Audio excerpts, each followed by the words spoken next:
Welcome all of you to the colloquium series. Today it is a special pleasure for me to introduce the speaker. I started part of my scientific career working with Professor Lipkin.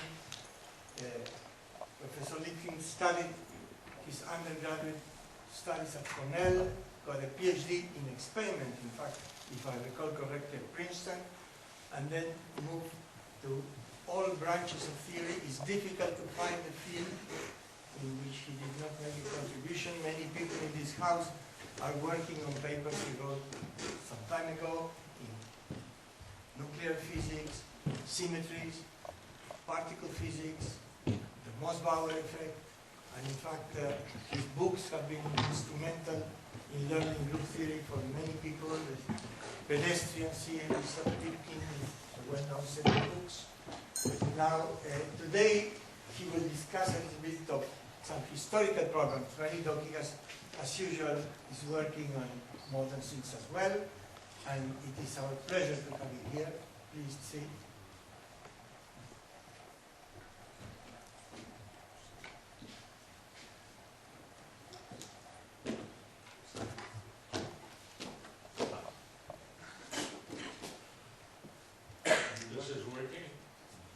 Is it working, the microphone? Yes. Good. No?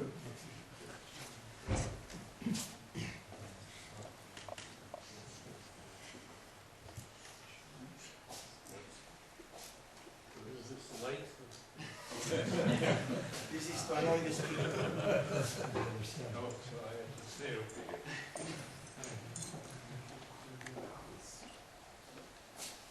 Well, with that introduction, I have to tell you about how things changed since I first went. The microphone is not to be working. Laila, I think you can fix it. Put it closer to the mouth. Well, Laila will fix it. Cheese.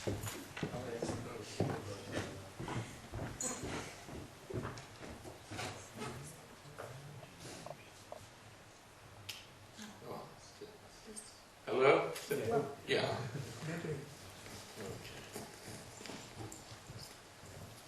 So, after that introduction, I have to tell you how I started in college and how the world has changed since then. When we entered Cornell University to study electrical engineering in 1938, we and other students complained because there was only one semester of electronics in the four-year curriculum. But the professors told us, you kids are interested in ham radio and all that stuff, but there's no future in this electronics. All our jobs are in power engineering, power transmission, so do all this stuff. Otherwise, you won't have a job when you graduate.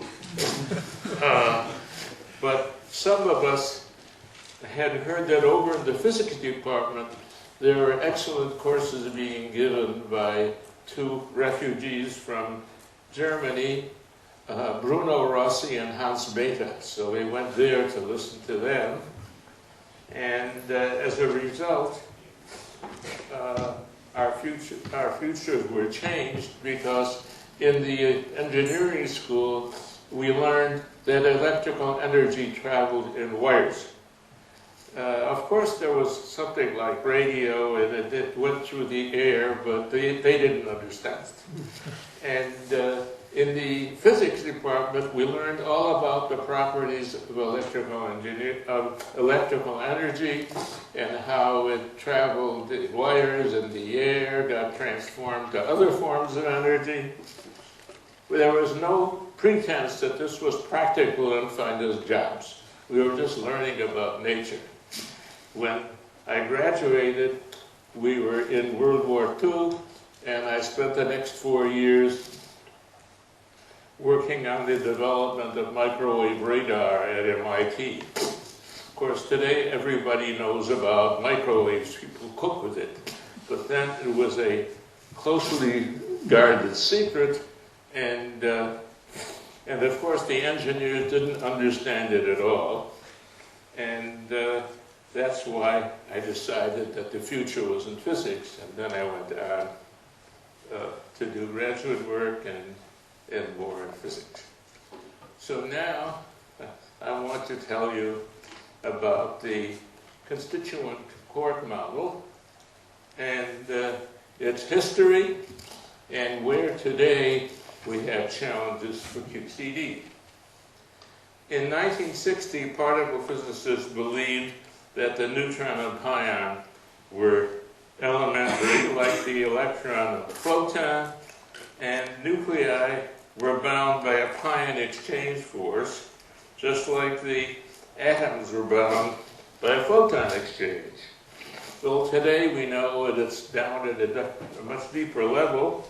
The hadrons are made of quarks, which we believe are now elementary, and the hadrons are bound by a gluon exchange force. And I will try to cover here the journey from nucleons and pions to quarks and gluons. And perhaps it's good to note that there was always a conflict between what we would call grand unification and compositeness. And each state began with known fundamental constituents of nature, or elements. And always the experimental discovery of too many elements led to, on the one hand, unifying the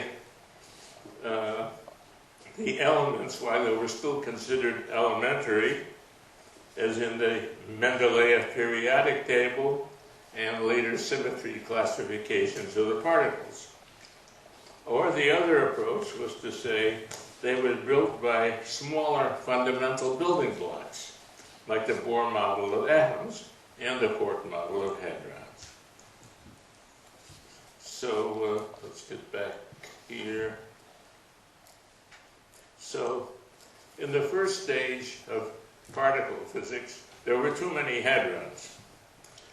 And then Gell-Mann and Ehman classified the nucleon and pion into SU3 octets. Now, why SU3?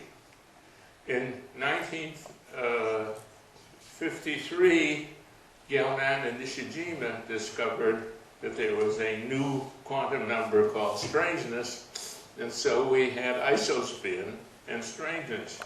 And I guess most of you who know a little bit of group theory know that isospin is SU2, and you add 1 to it, and you make SU3.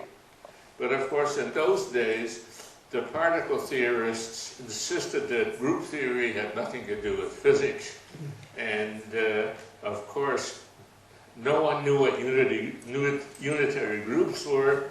They knew that isospin was rotation in some kind of abstract three-dimensional space, and so if you wanted to get a higher symmetry, you went to 4 dimensions, 5 dimensions, 6 dimensions, and I like to say that when Gell-Mann finally found SU3, not by group theory, but by writing down operators and for currents and calculating commutators, and found that he had 8 of them that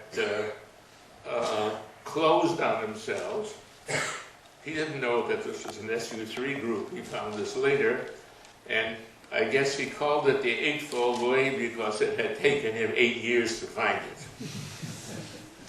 So Yuval Ne'eman, on the other hand, was working with Salam at Imperial College, and they knew things about group theory, and Yuval thought that there should be a gauge theory of strong interactions, and since the octet of vector mesons had just been discovered, he thought, aha, these are the gauge bosons of the new theory of strong interactions. Well, it turns out that there was an SU3 and there were 8 gauge bosons, but it took a long time to find out not only that those were the wrong gauge bosons, but what the right ones were. So at that stage, they saw that there was this SU3 symmetry, and the bosons and baryons were in octets. But there was no reason for the number 3 at SU3 and no reason for octets. And mesons and baryons were considered to be very different, like the electron and photon. And most of the consensus in particle theory was that all of this group theory was nonsense. There was a different kind of dynamics, and you should never use this kind of group theory or try to talk about electrons and photons. And the turning point came with the discovery of the omega minus. Now, this was actually predicted in a paper by Glashow and Sakurai. Although most people don't know this, they think it was predicted by Gell-Mann because he mentioned this in a comment from the floor at a Rochester conference at CERN. You see, the people thought so little of group theory that there was no session on group theory or use of groups in physics at that big Rochester conference, and Gell-Mann had to make the prediction from the floor in a discussion about baryon spectroscopy. But after it was found at Brookhaven, then things changed, and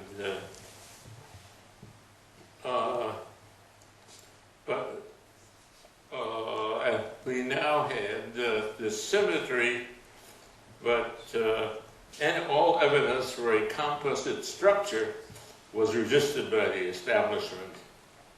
And instead, people were trying to unify all the particles as being equally elementary. And there are things called nuclear democracy or higher symmetry.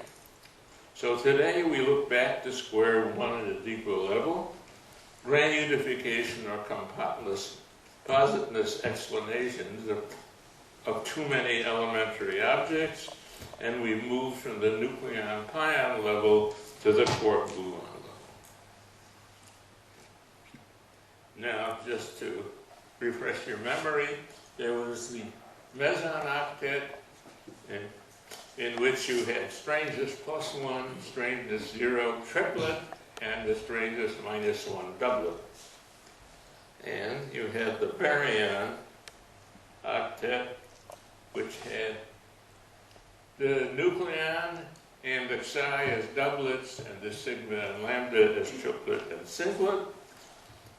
And there's no reason why both of these should happen to be in octets. Let's get back here. At the same time, I thought, well, if they are both in octets, there must be some kind of unified symmetry. And I had forgotten about this one. But last Tuesday after my seminar, someone recalled this paper in which I thought, well, if instead of taking isospin and hypercharge, you took ordinary spin and baryon number, you again got the same kind of an octet. You got the baryons with spin down and spin up. The vector and pseudoscalar mesons giving you a triplet and singlet, and the antibaryons, the down and up. And in fact, someone brought me this paper Tuesday, and I noticed the idea of, which says, the idea of putting bosons and fermions into the same multiplet seemed rather fantastic and hardly worthy of serious publication. Since possibilities are now being considered, this was Gell-Mann's quark paper, which seemed just as fantastic as the barbarian classification, perhaps the latter is not so crazy after all and deserves more serious consideration. However, of course, now everybody knows about putting mesons and baryons together in something that is called supersymmetry. But at that time, this was considered much too crazy. So, after establishing the SU3 symmetry, we go on to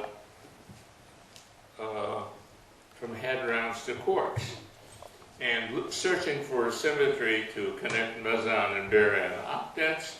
I thought first of this barbarian SU3, and at the same time, Yuval Ne'eman and Chaim Goldberg thought of building everything out of fundamental triplets, and Gelman and Zweig put this into a more physical framework with the quarks. Now, an early clue to QCD was the absence of exotics. At that time, resonances were discovered, and there were many K- nucleon resonances, which we now call hyperons, lambdas, sigmas, etc., but no K+ nucleon resonances. And this experimental group was led by Gerson Goldhaber, and Murray Gell-Mann called this the Goldhaber gap, because they worked hard. They found many K- speed of resonances, no K+ resonances. And this, of course, has killed the barbarian system and has led Gell-Mann to quarks, because the quarks explain why you saw so many negative strangeness baryons and no positive strangeness baryons. But again, this gave the basis of QCD, but still no understanding why mesons and baryons should be so similar, because now the mesons are made of a quark and an antiquark, and the baryons are made of 3 quarks.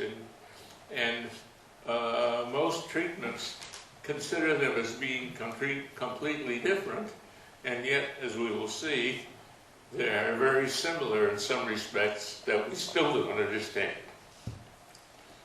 The third stage was the November Revolution, the discovery of the J-psi, and which then, after a year, became recognized as being a new flavor of quark called charm. And then there were experiments giving the spectrum of charmonium, and it looked like the hydrogen atom of particle physics, and so people were very excited about this.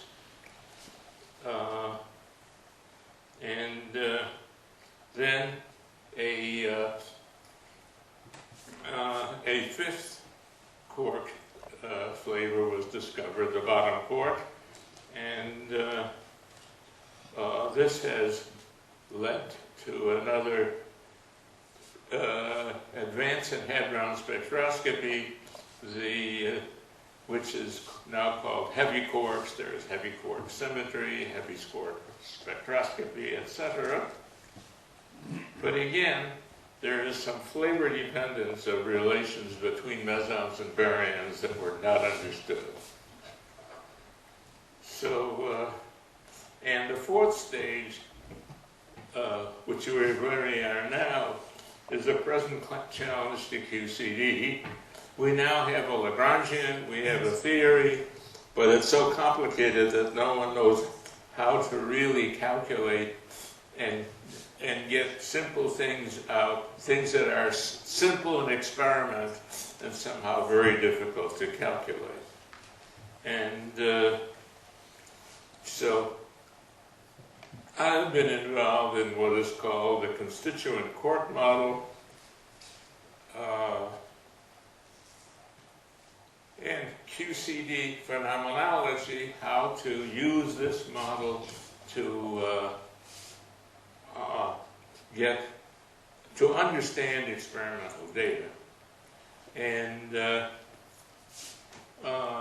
we say that the nucleon is made of 3 quarks, but again, we know from deep inelastic scattering that the nucleon is much more complicated, that there are 3 valence quarks, but in addition there are gluons and quark-antiquark pairs, and it is all very complicated. The deep inelastic experiments are able to study the scattering of photons on quarks, and in fact, indeed, that they indeed have the properties that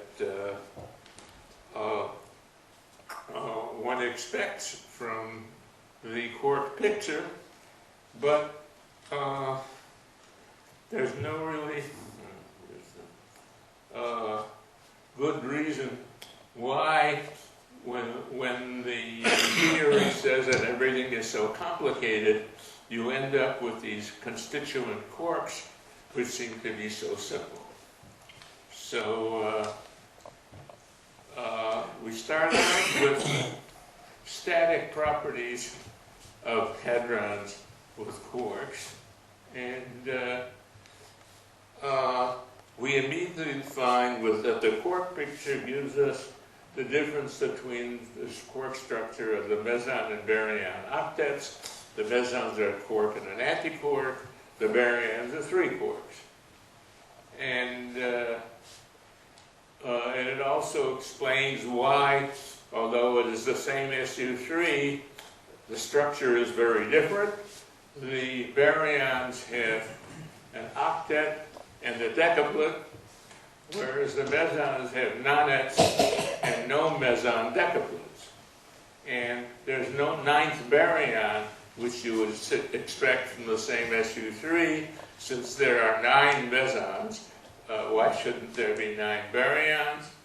And also, the spin and parity quantum numbers are just what you expect from a quark and an antiquark, 0 minus, 1 minus. And from 3 quarks with spin 1/2, which can give you 1/2 plus and 3/2 plus.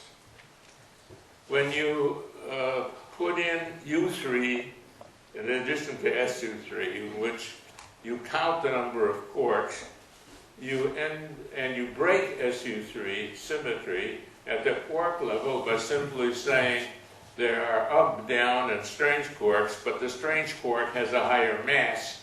You immediately get the experimentally observed mass inequalities. The psi, which is 2 strange quarks, is heavier than the sigma, which has 1 strange quark, and the lambda, which also has 1 strange quark, and the nucleon, which has no strange quarks. The same way, you have the pion, which has no strange quarks. The kaons, K minus and K plus, now are equal because one of them has a strange quark and the other has a strange antiquark, and the quarks and the antiquarks have the same mass. And the eta, which is a mixture, but has more strangeness in it than the kaons, is even heavier. Note that if we had said that the mesons and baryon octets should have the same properties, you would say, well, then the nucleon and psi should have the same mass, and it should be bigger than the sigma, like the eta, and smaller than the lambda, like the pi, and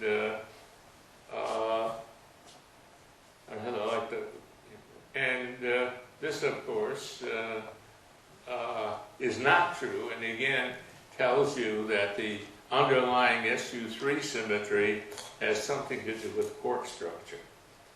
But there are a number of questions that still remain, one being spin and statistics, because you somehow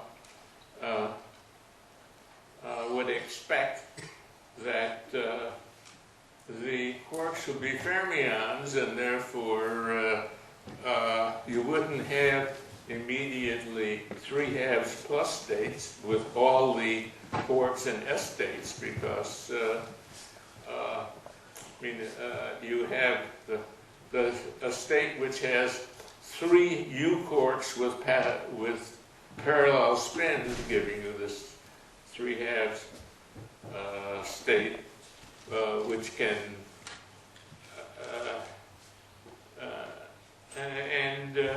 this, of course, violates what you call a Pauli principle, because if you have 3 identical U-quarks, you can't put them all in the same spin state. Then, of course, we see that these spin 1/2 baryons are in an octet of SU3, but the spin 3/2 are in a decaplet, and again, there's no obvious reason why this has to be so.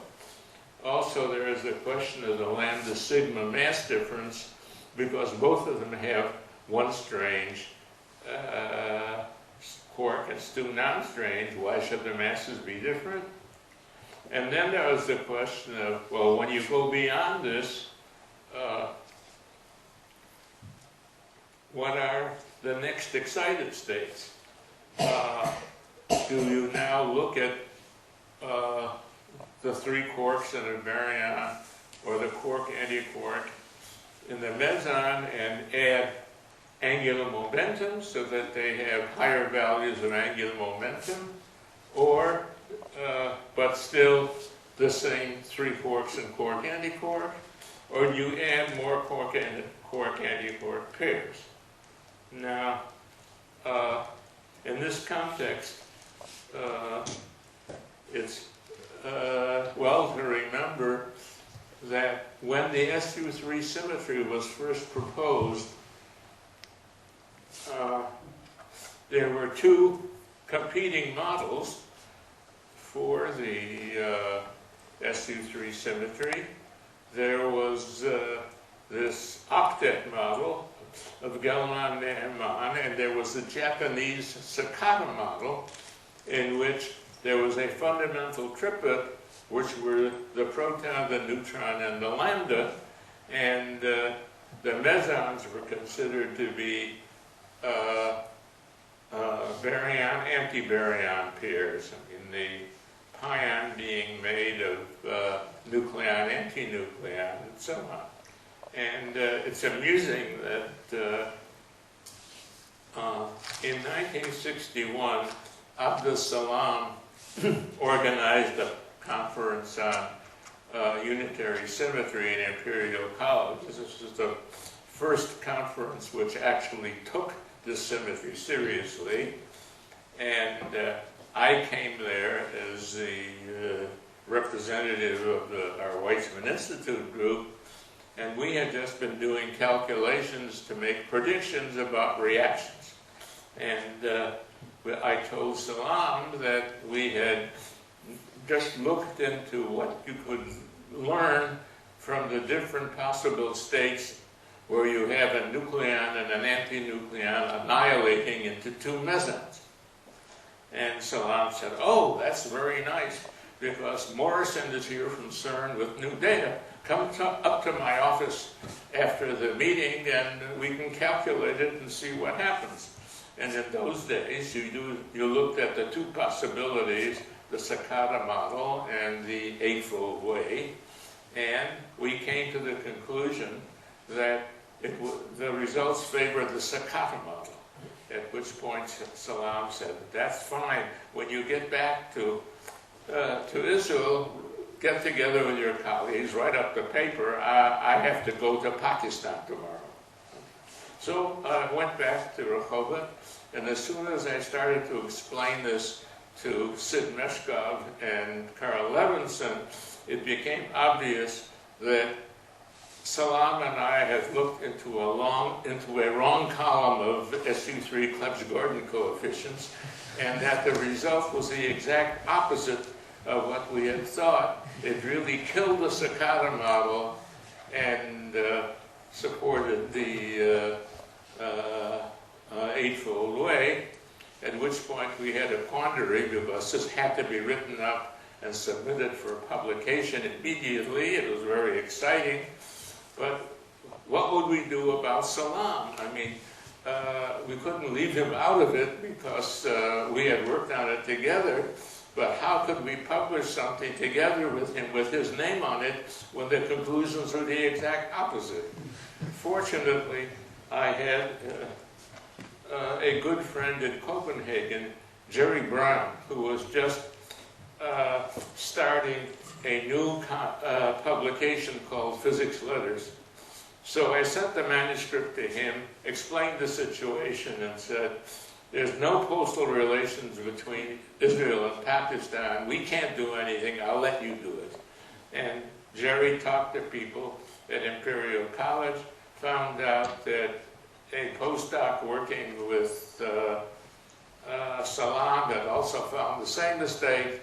And so Jerry Brown was very proud of the fact that he could have a paper published by 3 Israelis and 2 Pakistanis whose governments didn't talk to each other. So,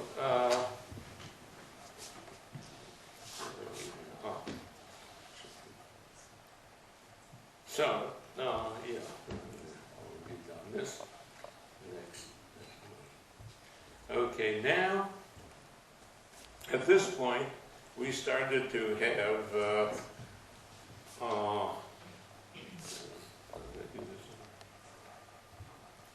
first of all, there was the question of hadron reactions in the quark model. And this started with the work by Levin and Frankfurt in Leningrad, who pointed out that if you were looking at pion-nucleon scattering and nucleon-nucleon scattering, the pion had 2 particles in it, a quark and an antiquark. The nucleon had 3 particles in it, and therefore, if you just count the quarks and say, well, the scattering total cross-section depends on how many you have in the beam, you get that the nucleon-nucleon cross-section is 3/2 the pion-nucleon cross-section. And this agreed with experiment and completely contradicted the other picture in which the nucleon was considered to be elementary, and the pion was somehow a cloud around the nucleon, and you would think of the, you would never get this 3:2 ratio. And when I first heard about this work at a conference in Trieste in 1955, from Okun, he sort of mentioned it as a joke. I mean, this quark model, of course, is crazy, but look what they have found. And I didn't take it seriously until I got back to Israel, and we had a new postdoc from Germany coming under this new Israel-German exchange, which has now become very established and called Minerva. And Florian Scheck was a nuclear physicist who wanted to learn about particle physics. And so I said, well, I'll give him this crazy model to calculate relations between cross-sections. Of course, a lot of this will just come from SU3 symmetry, but this way he'll learn the algebra of SU3. And the next thing we found was that he was getting all kinds of crazy relations that worked that had nothing to do with SU3 because they related mesons and baryons. And this then started us looking and finding more and more things that came only out of the quark structure and not out of any symmetry. And there was a so-called ideal mixing pattern of vectors and tensor mesons, a quark diagram selection rule now called OZI, and peculiar systematics in the energy behavior of certain hadron cross-sections. This went on to the generalization of the additive quark model and what is later called duality, dual resonance models. And we found that the total, for example, the total cross-section in the exotic channels that cannot be, these are states with quantum numbers that can't be made with 3 quarks. They didn't have a sharply decreasing energy behavior, and they could be described in the additive quark model by quark-antiquark annihilation amplitudes. And at that time, there was the Reggie picture where you had Reggian exchanges, and particles were on Reggie trajectories, and this ended up with what was called exchange degeneracy. I won't get into that. Then there was nucleon, anti-nucleon annihilation, which Hector noticed when he was working with us at the Weizmann Institute. He had this crazy idea that if you had 3 quarks and 3 antiquarks, they could simply rearrange into quark-antiquark pairs. This, of course, was resisted by the establishment because they were sure that the nucleon and anti-nucleon were elementary, that nucleon, anti-nucleon annihilation into mesons was like electron-positron annihilation, and making mainly 2 photons, and this just wasn't seen in the experiments, and the unacceptable heretical explanation by Hector was that you simply had a rearrangement of the 3 quarks and 3 antiquarks into 3 mesons.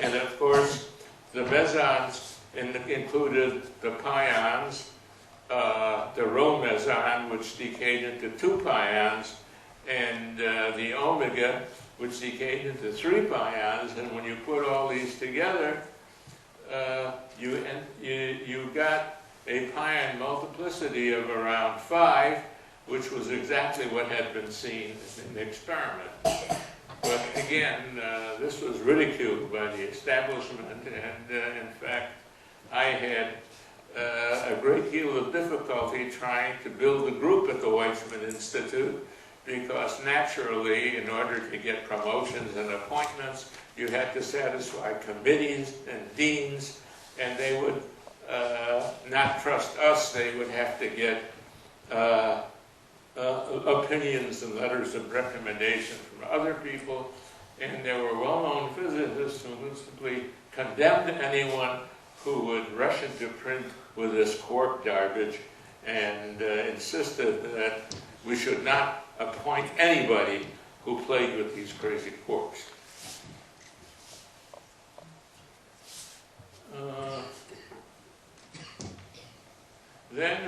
Then we found that, carrying it further, there was this universality of additive quark couplings to mesons and baryons, and the duality revolution with the Veneziano model said that if you looked at states, resonances in the S channel, and also the states that would be exchanged and scattering, they were the same states, and you got the dual resonance model, including the Veneziano model, and you ended up with powerful input having predictive power. And we then found out that the fact that there were no exotic resonances, that is, resonances having quantum numbers that you could not make with a quark-antiquark pair, or 3 quarks, like a baryon with electric charge 3, or a resonance of two say pi plus resonance. This led also to things called duality diagrams, and then looking at the total cross sections, one found that there was the so-called Reggie exchange, which decreased with energy energy, but there was also a constant part of the cross-section, which was later found to be slowly rising, and this was then related to diffraction, described by something called Pomeron exchange. But again, the coupling of the Pomeron, again, counted quarks, as in the Levin-Frankfurt picture. Then there was neutral meson mixing, and this was, in the case of the vector mesons, there were two isospin singlets, the omega and the phi, and the picture said that the phi contained strange quarks, a strange quark pair. The omega contained no strange quarks. And the additive quark model said that you could not have pi minus p going to a nucleon and a phi because you would have to create the quark-antiquark pair out of this, together rather than making two strange particles. And if you now rotate with this SU3, here you say that you can't make a nucleon phi which has a strange particle pair. You rotate this and you say, you see that K minus P, which has no D antiquark in it, will go, the cross-section for K minus P going to lambda omega is equal to the cross-section for K minus P going into lambda rho, because the rho and omega mesons are linear combinations of a UU bar pair and a DD bar pair, but there's no D bar pair here, so it has to be produced equally. Now, this, of course, completely violates all the prejudices of standard particle dynamics, because the lambda has isospin 0, the omega has isospin 0, so this final state has isospin 0, whereas the rho has isospin 1. And so you have two states with reactions with completely different isospin. Why should they be related? Another example of how taking the quark seriously kept finding things that were surprising. Okay, now we can get into what I call the prehistory of QCD. Andrei Sakharov took quark seriously in 1960. He said, the lambda and sigma are made of the same quarks. Why are their masses different? And they anticipated QCD by saying that, okay, if they were made of the same quarks, and the only difference was spin couplings, that there must be a spin-dependent interaction. And then they found that if they're made of the same quarks, then if you take the difference between the lambda and the nucleon, and you have gotten rid of the spin interaction, you should get that this has one strange and two non-strange. It says three non-strange. You should get the difference between the strange quark mass and the non-strange quark mass. Okay, 177 MeV, fine. But now we say, well, look at the mesons and see what happens there. Now we have a question of how we handle the spins, and we say, well, this is a two-body spin interaction, and it's either the triplet state or the singlet state. We know that the interaction in the triplet state is minus 1/3 of the interaction in the singlet state, the simple Clebsch-Gordon coefficient. And so we can get rid of the spin interaction by taking 3 times the vector meson, spin 1, and one time the pseudoscalar spins 0 over 4, we do that and we get 180 MeV as compared with 177 MeV for the meson, for the baryon. So there really is something relating to what's going on in the meson spectrum and the baryon spectrum. They also took a look at the hyperfine spin interaction by saying, well, the delta nucleon difference has to do with the system which all has non-strange quarks, whereas the sigma star sigma mass difference has to do with one strange quark. And that gives you 1.53. But now we do the same thing with the mesons. We say the rho and the pi don't have strange quarks, and it's a spin 1 minus spin 0.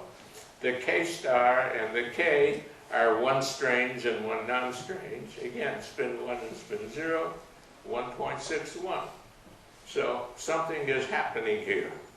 Now, it's amusing, again, and this sort of gets into a general picture of what has gone, how physics developed, and how wrong experiments kept misleading the theorists. This paper was published in 1966, and no one took it seriously until I rediscovered the same thing many years later. And the point was that just at that time, a new particle had been discovered at Berkeley, which was a baryon with charge 3. And this could not be made from 3 quarks. You needed 4 quarks and an antiquark.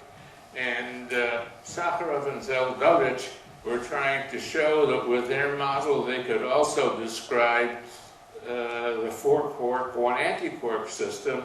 And they devoted so much attention to this, in addition to all this good work, that by the time the paper was published, everybody knew that this experiment was wrong, so nobody paid any attention to the paper. Okay. Then Nambu came out with a very interesting result, namely, he introduced what we now call color, and said that we had a non-abelian gauge theory with the SU3 gauge theory of what we now call gluons. And if you take this seriously, you find that this automatically predicts that you will only get 3 quarks and quark-antiquark states and resonances and no exotics. And the reason essentially is that you just do the calculation that these color singlet states behave like neutral atoms, and all color singlet states with n constituents have the same potential energy. And therefore, if any color singlet state with many quarks and antiquarks can break up into 2 other color singlet states, they will have the same potential energy, and they will gain kinetic energy, because whenever you put more particles together and try to keep them there, you have to get more kinetic energy. So this was fine, and well, okay, I will skip here just to get us to where we are now. And the fact that the experiment, or nature, is telling us that there are relations between mesons and baryons that we don't understand. In addition to the Sakharov-Zeldovich relation between lambda and nucleon, 177 MeV, and the k star k pi, which is 180 MeV, you find other relations which come from the same picture, which give you 190 B and 178 MeV, And so you find that the mass difference, ms minus mu, has the same value, plus or minus 3% for meson and baryon masses. So now we have new heavy quarks, and we do the same game with the B quark and C quark mass, and we find that if we take it from baryons, it's 3356 MeV. If we take it from mesons, it's 3338 MeV. And again, well, these are these relations. We also find that with the same picture, we get the magnetic moment of the lambda as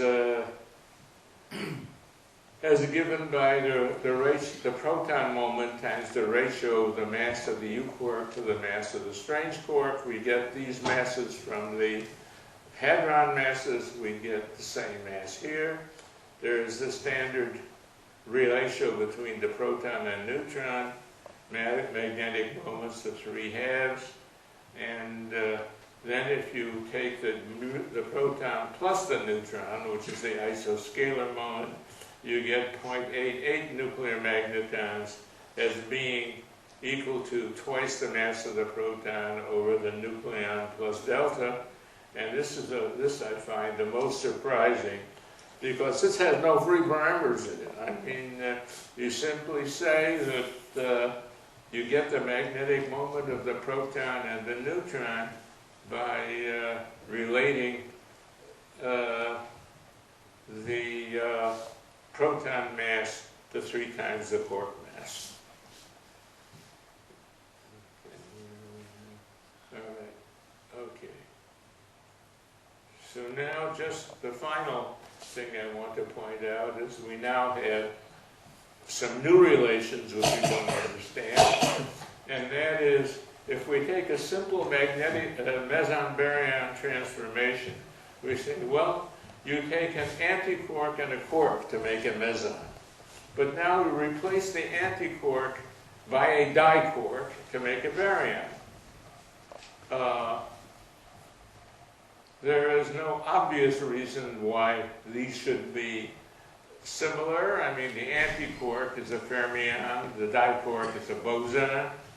And what we find is that if you do this and just look at all 4 possible quark masses, U, S, C, and B, the mass difference that you get between the meson and the baryon is independent of the quark, this quark flavor. And so what we see, again, if we do the same trick to get rid of the hyperfine interaction in the meson, 3 times the 3/4 of the meson of the vector plus 1/4 of the pseudoscalar, then we find that we'll get the mass of the nucleon minus the mass of the vector, the mass of the lambda minus the mass of the K star, the mass of the lambda C minus the mass of the D star, the mass of the lambda B minus the mass of the B star. Notice these are a quark with either strangeness or charm or bottom, coupled either to two light quarks or an antiquark, and you get these very different states giving you the same mass difference, 326, 323, 312, 310. This is when you use diquarks coupled to spin 0. If you take the diquarks coupled to spin 1, then instead of nucleon, you get the delta and so on. Again, the numbers are very much alike. So I think this is, and then of course we look at the hyperfine splitting, and we see that if we take the delta nucleon difference over the sigma star sigma and the rho pi over k star k, these are the same things that Sakharov and Zeldovich found, but now that we have also have charms and bottom, we can do the same thing with strangeness and charm, 2.84, 2.81. These are mesons, these are baryons. Here we have non-strange and charm, 4.36, 4.46. Strangeness and bottom, 9.1, 8.7. So something is going on here that relates meson and baryons that we still don't understand. And, okay. And in particular, once we got to this one, we said that the sigma B, which is a spin 1 diquark plus a B quark from the lambda related to sigma minus lambda is given by this relation between meson and baryon masses as 2.51. And we did this before the mass of the sigma B was measured. We predicted that the sigma B would have a mass 5814, and it was then confirmed by the experimental values 5808 and 5816 for the sigma plus and sigma minus, and you would expect that this prediction would, which didn't take into account electromagnetic mass splittings, would be in between as it is. So I think this, yeah. This puts us where we are today. There are now new mesons, new heavy quark baryons being discovered at places like CDF and D0 and at the B factories. And we have now, with this, using input from mesons, predicting masses of baryons, and we will see if this continues to work with the newer, heavier baryons. And of course, it is still a challenge to QCD why it is that these mesons and baryon relations work when we think of the mesons and the baryons having such a different structure in anything that is done like lattice calculations and so on to calculate masses of mesons and baryons.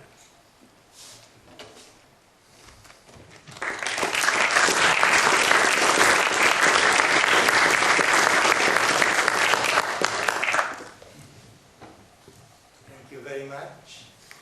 Are there any questions? Yes, Paolo? I mean, you mentioned that the establishment was against the quark model. Do you mean the followers of S-matrix theory? Or What?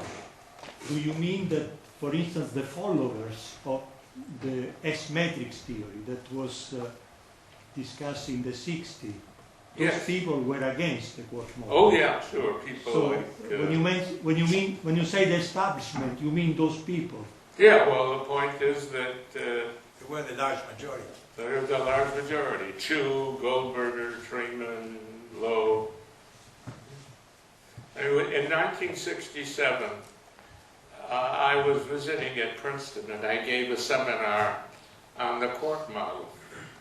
And Goldberger introduced me by saying, well, there was this kid standing on the street corner doing this. And when they asked him, why are you doing this? He said, it keeps the elephants away.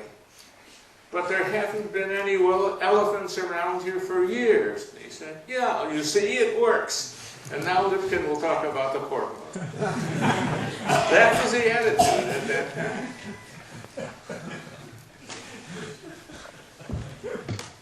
Yes, please. When it comes to the constituents of matters, I remember maybe 20 years ago or something, there was an Israeli physicist who suggested even further, even smaller particles. You remember this? What the... About 20 years ago, there was a physicist in Israel that suggested that the quarks were built up of even small fundamental particles. Oh yeah. They were called something like rituals. Oh yes. There is still a feeling that somehow there are too many quarks, and we should try to build them out of something else. But so far, none of them has made these work. Now, of course, there are 6 flavors, and nobody knows why there are 6. And at the moment, nobody has succeeded in making these 6 out of smaller particles. Svenula? You say that this is a challenge to QCD. Is there no progress in trying to explain this with QCD? No, I mean, the trouble is that QCD calculations are difficult. So it's just not calculable, or what? So it's just not possible to calculate it, or is that the answer? No, I couldn't... It worries whether this is, in your opinion, not calculable at all in QCD. Well, I mean, you can't say it's not calculable. All you can say is that people have not succeeded in doing it. And then, of course, there is now all this excitement about supersymmetry, so there may be something more than QCD here, but you cannot say now. We don't know enough to know the answer to that question. Are some people trying? I think people, I mean, at this point, the main direction for trying to get hadron properties from QCD is through the lattice. And that still has a long way to go, and they don't get simpler relations between mesons and baryons because they are different. If I may say, the main reason is that QCD is simple at high energy because of asymptotic freedom, and impossible at low energy because of infrared slavery, which makes couplings very strong. And these are situations in which it's very difficult to calculate. Yes. That's the reason. But do you think that it is something fundamentally wrong, or just the fact that it It's cannot calculate? It's calculationally difficult. No one believes it's any further principal problem. Yeah. Any other question? If not, we think again.